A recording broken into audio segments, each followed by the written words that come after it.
Here are the top stories for today, June 6, 2022. The government is keeping a close watch on Bulusan volcano's unrest. Residents are barred from entering its 4-kilometer permanent danger zone with some tremors recorded after Sunday's phreatic eruption. Vice President-elect Sara slams a journalist's view on Mindanao as a haven for terrorists, saying such remarks deserve condemnation as these undermine efforts to maintain security and peace on the island. Bracing for more pain in the pockets, another big-time oil price increase takes effect on Tuesday. And it's the turn of workers in Calabarzon and Davao region to get wage hikes, cushioning the impact of inflation and other external factors on consumer prices.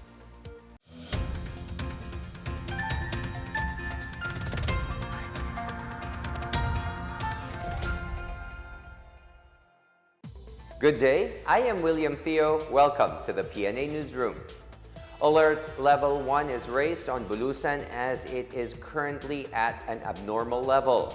According to Govt's Director Undersecretary Renato Solidum, a total of 29 weak volcanic earthquakes were recorded since yesterday. He warns that more phreatic eruptions can happen suddenly with little to no warning, and that entry into the 4-kilometer radius permanent danger zone is prohibited. In the event heavy ashfall occurs in the area, he says LGUs can proceed with temporary evacuation. Posibleng magkaroon pa ng mga pagsabog na kahalintulad ng kahapon na phreatic or steam-driven explosion dyan sa Bulusan. Sa mga nakaraang eruptions, minsan ang pagitan ng mga pagsabog ay araw, linggo o minsan ay buwan. So dapat dito ay maging masunurin tayo sa mga pinagbabawal na permanent danger zone. Hindi po natin nakikita na magtataas tayo ng alerto from alert level 1 to alert 2 sa kadahilan ng kapag nagsabi na tayo na alert level 2, meron ng magma na involved sa activity ng vulkan. Either may papaakyat na magma o yung gas galing sa magma ay nandudulot ng pag-init ng tubig. Posible po magkaroon ng lahar kapag meron pong malakas at tuloy-tuloy na pag-ulan dyan sa northwest side ng Bulkang Bulusan kasi nandoon yung mga abo na idiniposto sa mga ilog na dumadaloy mula sa bulkan na papunta doon sa bayan ng Huban.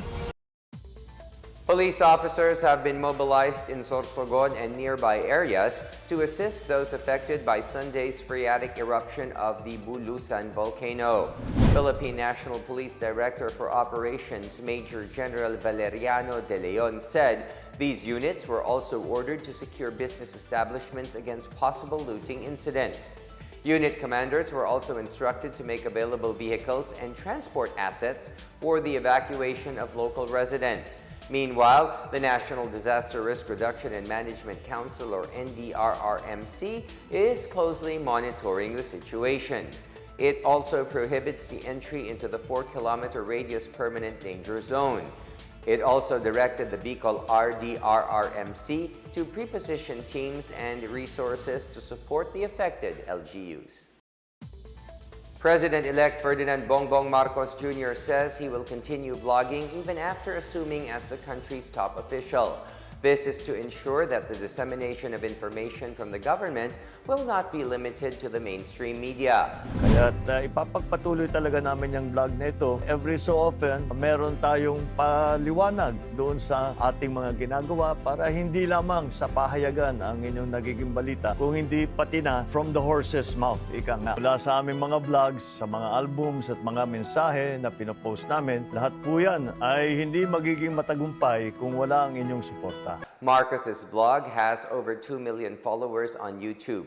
He said vlogging will serve as a bridge between his administration and the Filipino people. Pagpatuloy natin yan lahat at lalo pang pagagandahin para hindi mapatid at hindi masayang itong nabuo na nating ugnayan at samahan. Kayo po ang naglagay sa amin dito at talaga naman gagawin namin ang lahat na hindi naman mabigo at masabi na nasawi kami doon sa aming naipangako at nais gawin dito sa pamahalaan. Marcos also assured his fellow Filipinos that he would give his best to exceed their expectations and exhaust all efforts to give them a comfortable life. Meanwhile, Press Secretary-designate Beatrix Rose Trixie Angeles earlier said one of the administration's priorities is giving social media personalities access to palace coverage. Her communications team would assess if it is the right time to give social media influencers access to Malacanang and if they need to learn a certain language in delivering information to the public. She said stakeholders, including media practitioners, will be consulted about it. A journalist's comment on Mindanao is not sitting well with Vice President-elect Sara Duterte. The outgoing Davao City Mayor called the views by Raisa Robles reckless and irresponsible. In a statement, Duterte said these calls for a collective condemnation as it grossly discriminated against all Mindanaoans, especially those living in Moro communities. This after Robles reacted to the plan of incoming Tourism Secretary Cristina Garcia Frasco to open Mindanao to tourists. In a Twitter post, Robles said the move would only please the extremist Abu Sayyaf and other bandits by the prospects of so many potential kidnapped victims. She also said Frasco should prepare for ransom negotiations. Duterte also said Robles should be ashamed of herself for dangerously trying to stoke and encourage terrorist groups to target tourists in Mindanao, and that Robles clearly wanted to undervalue everything that the Duterte administration has done in keeping peace and security in the region. Housing Secretary Eduardo Del Rosario is pushing for the continuation of the inclusive housing plans under the Marcos administration. In his recent column in a major broadsheet, Del Rosario said the creation of the Department of Human Settlements and Urban Development, or DHSUD, was one of the significant milestones of the Duterte administration. Under the Philippine Development Plan from 2016 to 2022, over 1 million housing units and lots were produced and financed by the end of 2021. This represents 86% of the targeted units. He also said their average annual production stood at 197,886 housing units, which is the highest since 1975. Justice and freedom will prevail in the incoming administration. This is the hope of the Catholic prelate as expressed during the celebration of the Pentecost Sunday. Bishop Victor Bendico of the CBCP Episcopal Commission on Liturgy said he prays for President-elect Ferdinand Marcos Jr. to dismiss any kind of violence and promote true unity. Bendico also prayed for healing of any misunderstanding. Bendico said that in a free country, there can only be free citizens who love their country and work hard for the common good. Still ahead, oil companies are set to implement a big-time oil price hike tomorrow. 4 families are set to return to their homes in Lanao del Norte through the Balik Probinsya Bagong Pag-asa program. We will be back after a quick break. Keep it here on the PNA Newsroom.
Sa matinding laban natin sa Coronavirus Disease 2019, sugpuin din natin ang pagkalat ng fake news. Huwag magbahagi ng impormasyon na hindi tiyak ang pinagmulan. I-check mabuti ang source ng balita.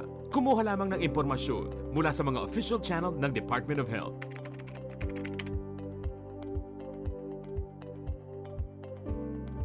Huwag magpadala sa maling balita. Basta't sama-sama at laging handa. Kaya natin to. Isang paalala mula sa DOH, PCOO, KBP at ng himpilang ito.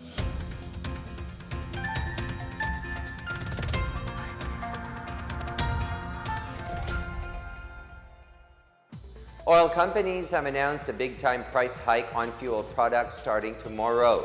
In separate advisories, oil firms will jack up the price of gasoline by 2 pesos and 70 centavos per liter. The diesel price will go up by 6 pesos and 55 centavos per liter, while kerosene will go up by 5 pesos and 45 centavos. The Department of Energy pointed to increasing demand for Northern Hemisphere countries during the summer period and the European Union's ban on Russian oil imports among the reasons for the price hike. The Philippine National Police, or PNP, strongly complies with all judicial standards regarding its illegal drug campaign. This is according to Brigadier General Roderick Agustos Alba, Chief of the PNP Public Information Office. Alba issued the statement as he reports the accomplishments of the government in its fight against illegal drugs. He said the PNP has always shown willingness to cooperate in any proceedings and conducts its own investigation concerning its police personnel. For his part, Major General Felipe Natividad, Chief of the National Capital Region Office, also said they are ready to provide necessary assistance for an in-depth investigation of the war on drugs. Around 4,000 local vacancies will be available at a Central Visayas-wide job and business fair on June 12. This is in line with the upcoming commemoration of Independence Day. Labor Undersecretary Victor Del Rosario said their department will launch a job fair called Kalayaan, Trabaho, Negosyo, Kabuhayan, which offers a wide array of local positions from 31 companies.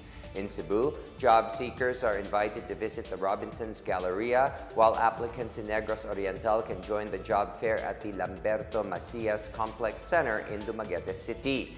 Applicants must pre-register online and bring their updated resume and curriculum vitae, biodata, 2x2 picture, certificate of employment if available, diploma or transcript of records, and authenticated copy of their birth certificate. The ambassador of Denmark to the Philippines expressed admiration for the wind farms and other sites in Ilocos Norte. Ambassador Grete Silasen and the Trade Council visited the onshore wind farms in the province last Thursday. She met with representatives of the companies operating the wind farms in Pagudput, Burgos, and Bangi. On Friday, Silasen and Governor Matthew Manotoc talked about collaborations on renewable energy, agriculture, fisheries, and the development of smart cities. Silasen said she was impressed by the province's green landscape and beautiful beaches. She said they also went to see how the wind parks are being done with respect to nature, authorities, and to the people. Northwind Power, a Danish power firm, initiated the construction of the first 25-megawatt wind farm in Bangi Bay under a build-own-operate scheme. Other renewable energy firms followed suit as wind turbines have mushroomed in adjacent Burgos and Pagudpud. 4 families have returned to their hometowns in Lanao del Norte to start over with the help of the Balik Probinsya Bagong Pag-asa program. Lou Antonio has the story.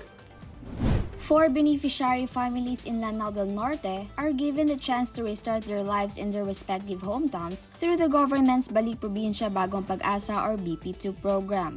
After residing in Metro Manila for 22 years, Lilibeth Domo is happy that they finally returned to their hometown in Kauswagan. His husband worked as a construction worker, but due to the pandemic, they had difficulty in paying their rent and buying their necessities. With this, they decided to apply for the BP2 program. Maraming salamat po kay Mr. President Rodrigo Roa Duterte. Dahil sa programa niyang ito, nakauwi kami. Ang saya-saya talaga namin, ma'am. Dito kami mangangarap. Dito ko yata patapusin yung mga anak ko. Meanwhile, after working as a construction worker in Cavite for 18 years, Joji Lapinig has returned home with his family in Tubod Town. According to him, he lost his job due to the pandemic and he hopes to begin a new life with the help of the government. Masalamat po ako nga natulungan kami. na makauwi dito sa Lanao. Verified ko nga nakauwi na. Salamatan ko po si Senator Bongo na si Pangulong Rodrigo Roa Duterte. Salamat po sa kanila. 4 families who benefited from the BP2 program were fetched at Laguindingan Airport by the provincial government of Lanao del Norte and were transported to their barangays in the municipalities of Casuagan, Tubod, Baroy, and Lala. They also received hygiene kits, sleeping kits, kitchen utensils, and food item packages from the Provincial Social Welfare and Development.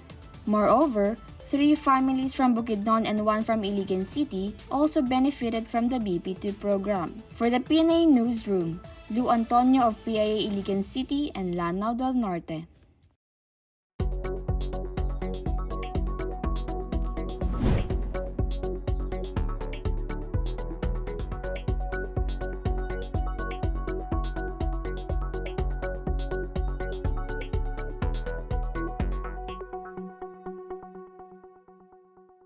More stories from the newsroom. Workers in Calabarzon and Davao region are promised minimum wage hikes.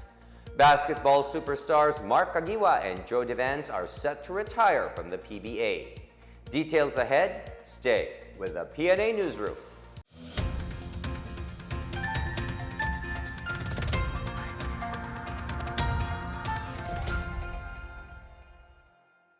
Tandaan ang tamang paraan ng paghuhugas at paglilinis ng kamay upang makaiwas sa iba't ibang karamdaman. Basain ng tubig ang mga kamay at sabunin. Unang sabunin ang mga palad at ang likod ng mga kamay. Kuskusin na maigi ang pagitan ng mga daliri at maging ang mga kuko. Isunod ang pagitan ng mga hinlalaki at kuskusin ng paikot ang mga dulo ng mga daliri sa magkabilang palad.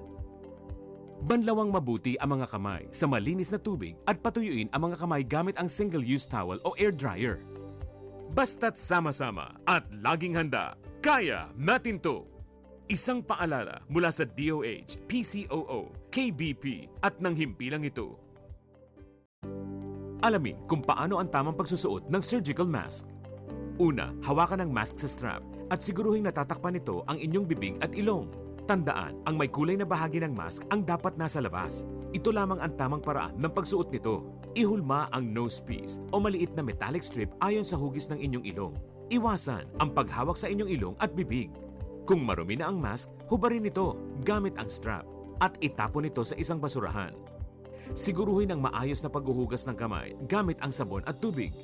Ang surgical mask ay dapat gamitin ng mga pasyenteng may sakit sa baga o mga taong mayroong ubo, sipon at lagnat, mga nag-aalaga sa mga may sakit, at mga healthcare at frontline workers. Maaari ring magsuot nito kung kayo ay pupunta sa matataong lugar. Basta't sama-sama at laging handa, kaya natin to! Isang paalala mula sa DOH, PCOO, KBP at ng himpilang ito.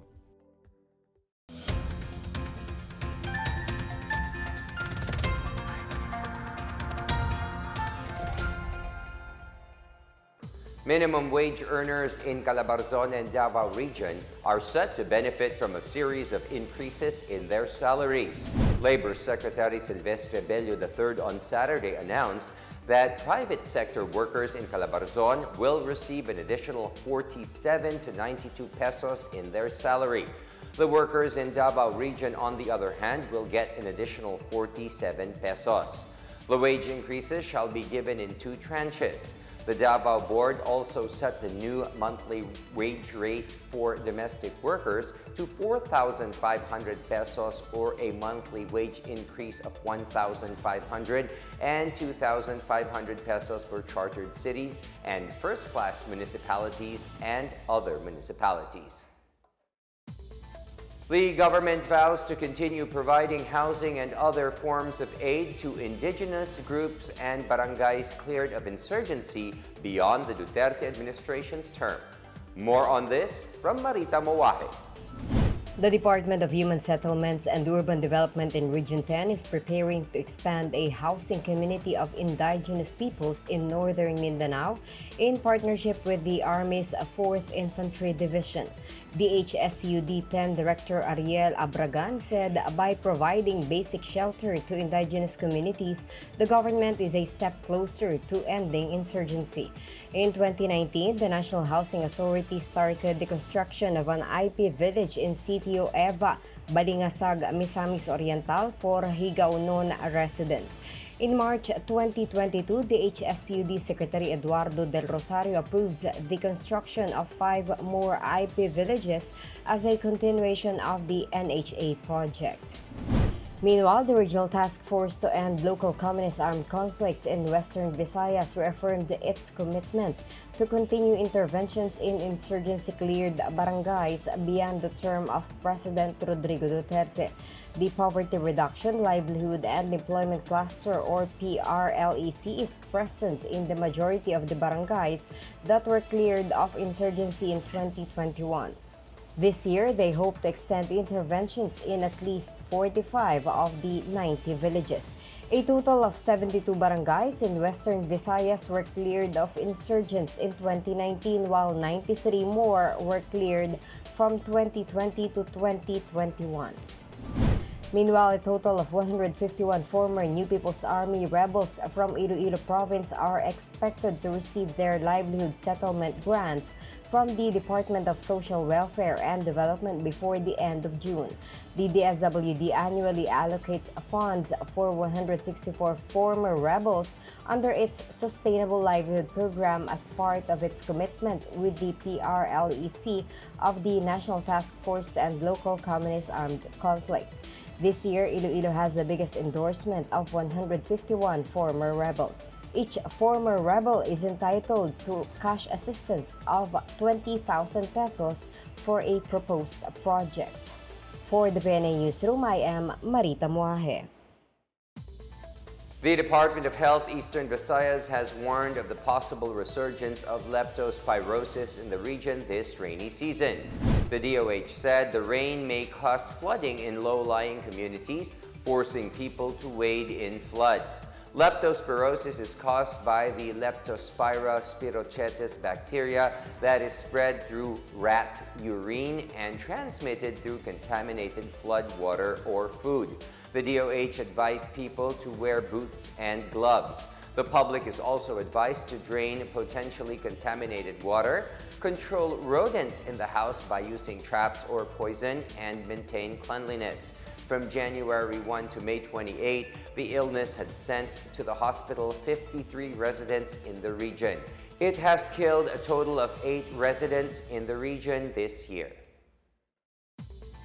And in sports, PBA superstars Mark Caguioa and Joe Devance are set to retire from the league.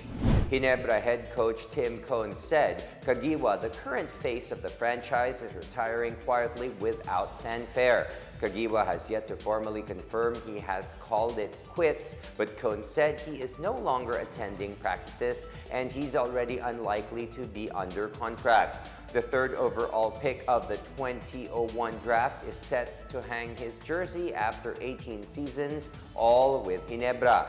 Caguioa is leaving professional basketball as a champ since he was in the Gin Kings lineup that won the 2020 bubble season title. He is also the 16th and so far the most recent player to breach the 10,000-point mark in his career.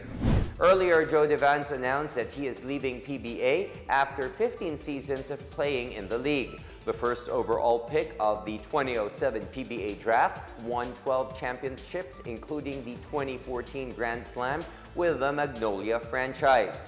Devance will actually leave the PBA as a champion as he was part of the Barangay Ginebra team that won last season's Governor's Cup. He thanked everyone who believed in him during his PBA journey, from his 3 teams to the coaches and the fans. He said he can now devote more time to his family.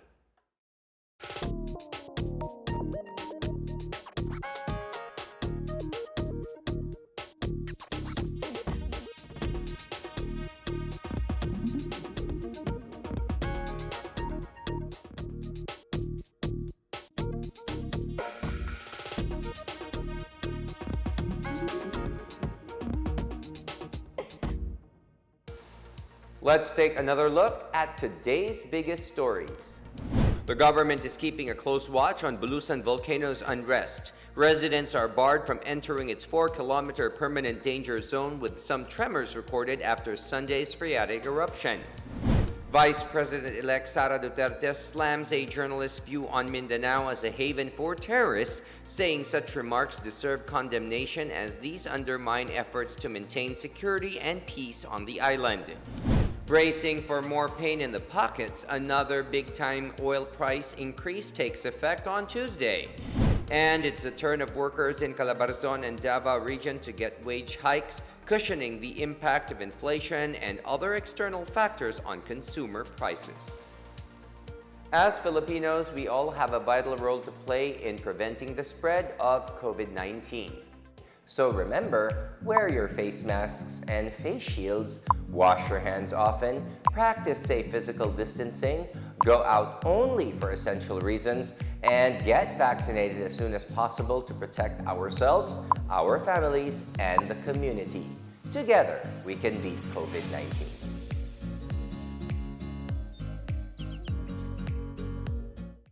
Thank you for watching another episode of the PNA Newsroom. For more news content, check our webpage or log on to the Philippine News Agency's Facebook and Twitter accounts. For more stories about the government and how it serves Filipinos, look for these hashtags in all of our social media platforms and websites. We are shown on the pages of the PCOO and its attached agencies. Also watch us on television on PTV4 and IBC 13.